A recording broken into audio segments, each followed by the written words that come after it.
আলোর পড়ে যাবে পুরো অফিসে। একবার এক রোজার ঈদের সময় আমি আর আমার ওয়াইফ গেলাম নর্থ টাওয়ারে একটা দোকান আছে, সেটা হলো জুতা কাম লেডিস হ্যান্ডব্যাগের দোকান। তো সেই দোকানে আমি আর আমার ওয়াইফ ঢুকলাম। আমার ওয়াইফ ওখানে লেডিস হ্যান্ডব্যাগ দেখতেছিল।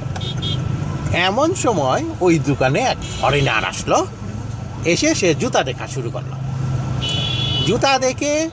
জুতা দেখলো এবং এই অবস্থায় সে যখন জুতাটা পায়ে দিয়ে জুতার মাপ যখন দেখছিল, এমন সময় তার মোবাইল ফোন বেজে উঠলো এবং সে তখন ওখানে কথা বলতেছে, ইয়া কালাকুলা, ইয়া উস্তিকুলা, ইয়া কুলকালা কালাকুলা, ইয়া কুলা, এই ধরনের ল্যাঙ্গুয়েজ সে বলতেছিল।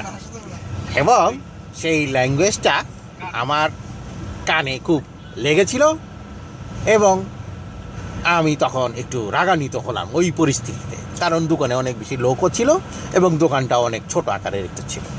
এই অবস্থায় বললাম যে, young black ladies making bad sound, don't have enough sense.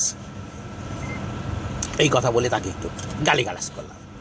এই অবস্থায় তখন তাকে এই কথাটা বললাম, এই অবস্থায় আর চোখে তাকে দেখলাম, তার মুখটা একেবারে আম ছেঁচার মুখের মতো অবস্থা হয়েছে।